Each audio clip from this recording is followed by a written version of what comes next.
Bonjour à tous et merci de nous rejoindre pour cette nouvelle vidéo intitulée « Du roman à l'écran ». Aujourd'hui, je vais vous parler d'une adaptation que j'ai particulièrement aimée, une adaptation d'un roman de Aidan Chambers, Été 85, adapté par Ozon au cinéma.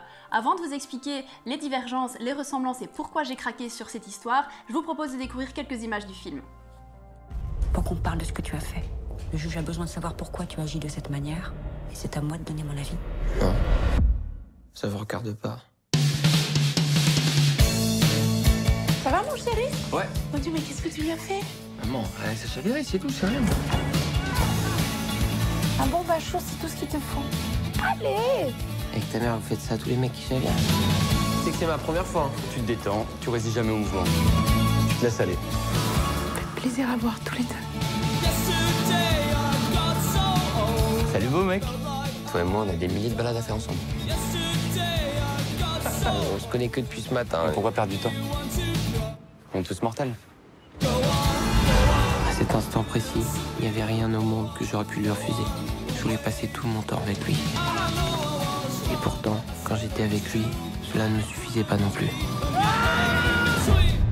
Alex, on pourrait peut-être emmener Kate faire une promenade? Oh, j'adorerais. Vous savez, Alexis, c'est un gentil garçon. On veut l'aider parce que c'est notre fils et qu'on l'aime. C'est toi la question. Et quoi, moi, quoi? Mais toi, tu m'ennuies, toi. Qu'est-ce qui se passe? Disparais ou j'appelle la police? Et pour toi, ce qui est important, c'est pas ce qu'on fait ensemble. C'est moi que tu veux. Et ça, c'est pas possible, Alex. J'ai besoin de comprendre ce qui s'est passé.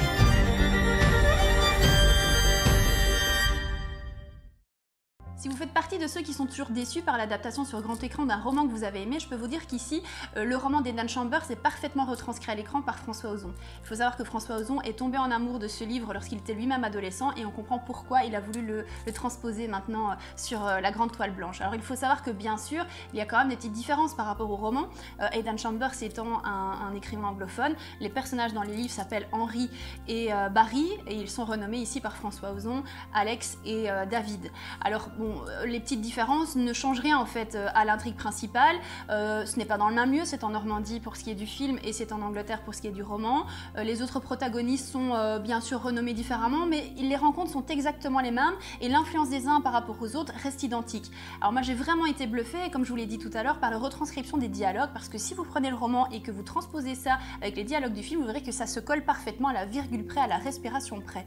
Alors il y a aussi des petites nuances à apporter, c'est que dans le roman, c'est dès le départ ce qui s'est passé en fait. On sait de quoi est accusé Hal, Henry, donc le personnage principal du roman, alors que dans le livre, Ozon a préféré laisser planer le doute, le suspense, pour le révéler à la fin. Alors certains ont été déçus par ce choix, mais j'ai trouvé ça finalement très intelligent parce que ça donne une profondeur supplémentaire au métrage.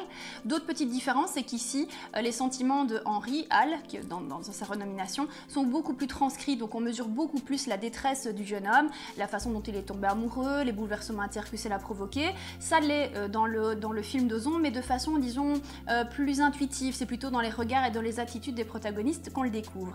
Alors, bien sûr, comme je vous l'ai dit, il y a des petites libertés, mais j'ai vraiment envie de remercier François Ozon pour l'excellent travail qu'il a fait. On comprend tout l'amour qu'il a porté pour le roman, qui est paru chez Point et qui a été renommé pour l'occasion, Été 85 comme le titre du film, parce qu'Ozon en fait a décidé de planter l'intrigue dans les années 80, alors que les livres se passent beaucoup plus tôt. C'est plus actuel, c'est peut-être un peu plus pop, et franchement, ça ne dessert pas du tout l'intrigue du film. Bref, si vous avez aimé le film d'Ozon, je vous conseille de lire le roman paru chez Point, le roman d'Aidan Chambers, Été 85, ou à l'inverse, si vous avez aimé le roman, je vous conseille vraiment de vous plonger dans l'adaptation parce que vous ne serez vraiment pas déçus.